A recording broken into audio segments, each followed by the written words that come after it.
And then when you're done, can you see how all the sephirots intersect all of, it gives you the exact correct geometry, giving you the 64 tetrahedron grid and the vector equilibrium in the middle.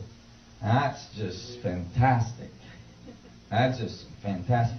I was just mind blown. And so you can see that in the Bible, that all of the ancient knowledge of the Old Testament of the Bible is describing this technology, is describing this power. A crystal full of eyes, right? A crystal full of eyes, as described by Ezekiel, looks like this. Yeah. The petals of the intersecting field of each tetrahedron generating singularity generates eyes-like structure. And certainly would generate a lot of radiance and a lot of rainbows if it's a mini black hole. And so I was looking at it, and I started to trace back the movements of the arc. And because we're running out of time, I'm not going to go into too many details on that. But the arc seemed to have moved from one place to the other, and every time it would move from one place to the other, the symbol of the star tetrahedron, the Star of David, would change name. For instance, the arc went to Zion. The star tetrahedron was called the Star of Zion. Then the arc went to Solomon. The star tetrahedron was called the Shield of Solomon. Then the ark went to David, and the star tetrahedron was called the Star of David. So you could actually map the geometry directly to the movements of the ark. So you knew that the geometry was directly related to the ark. And so I started to see more and more evidence of it. And I looked in the Bible further and further, and I saw that they actually brought the ark to the Temple of Solomon, and then they built a huge water container in the back of the Holy of Holies. It was called the Little Sea because it was so big. And they would charge the water with the ark. You see?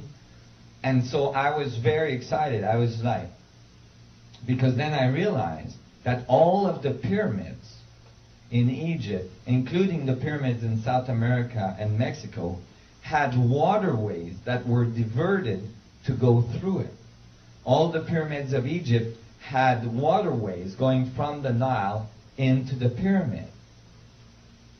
So they were charging the water with the ark, and then they would allow the water to be used in the fields, and they would get incredible crops. And that's what eventually started baptism with that water, holy waters, and so on.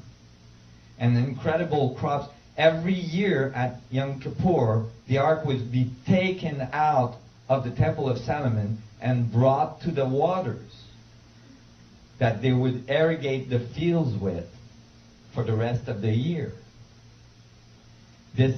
Imagine a technology that creates a huge amount of coherency in the vacuum state polarization, in the structure of space-time around it.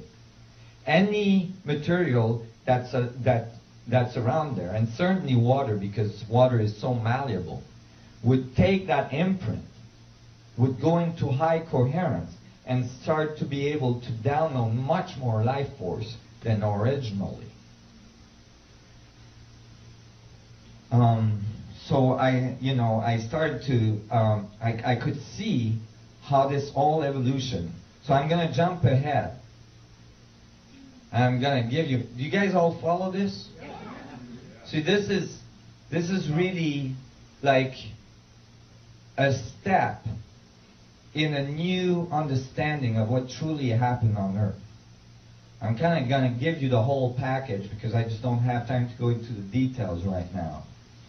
But it's pretty obvious and it's pretty evident that actually that object has been on this planet for many, many years.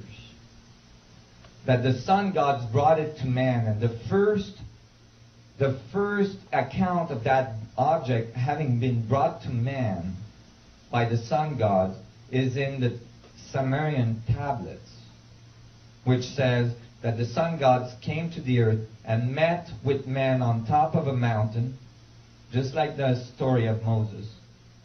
And at the top of the mountain, they give them the black sun, a black hole. And you know, the tree of knowledge in the temple in the Garden of Eden. The tree of knowledge is the Kabbalistic tree that we just saw decoded. The tree of knowledge was that crystal power that was charging the water and charging the food and generating the Garden of Eden. I believe that advanced civilization found this planet, and the planet was not very evolved. And when they found a planet that's not very evolved, they usually try to help it along. Why would they do that? Why would they seed planets? If the universe is a fractal, and the universe learns as a result of an open feedback of the fractal nature of space, then if you understand these principles, you would want your local universe, for instance, your local galaxy, to have the most amount of learning centers for the universe. Because more they would be learning, more there would be knowledge available for all, and more everybody could rise together.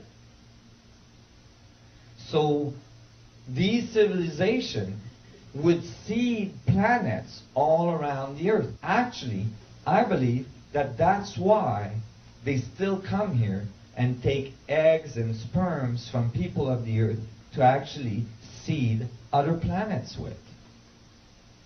When they get to a planet, they cannot put their gene directly into that planet. Why? Because that would be like bringing a tropical plant to Alaska. It's not going to survive, or it's going to create disruptions on the biology of that planet. So what they do is they take the highest species, the most evolved species on that planet, and they cross the genes with them. And that boosts the evolution. In our case, it produced the Homo sapien. And that's why the anthropologists are missing a link. You guys see this? When they give the ark power, the tree of knowledge, to Adam and Eve, the first cross that they had made, Eve figured it out. She was smart. She figured it out. This is why it's represented as an apple, the apple being the double torus. She figured out that this was a technology and it had power that she could use. She figured out how to use that power. And if you read in the Bible, it says, oh no, now man has become immortal. She figured it out, and she gave the trick to Adam. And since the sun gods had kind of, since Adam and Eve had figured it out, I guess they decided that to let them have that type of power right from the start. And that's what generated all of the evolution of Atlantis and Lemuria. described by Plato. I know this is a lot to take in all at once, but I assure you, it's not coming out of the side of my mouth. It is coming out of a lot of research. Okay? The evolution of Atlantis and Lemuria was flawed from the beginning because these people never learned about destruction. They had so much power so fast in their evolution, it became eventually corrupted. And then, according to what I've researched, a natural event occurred. A huge meteorite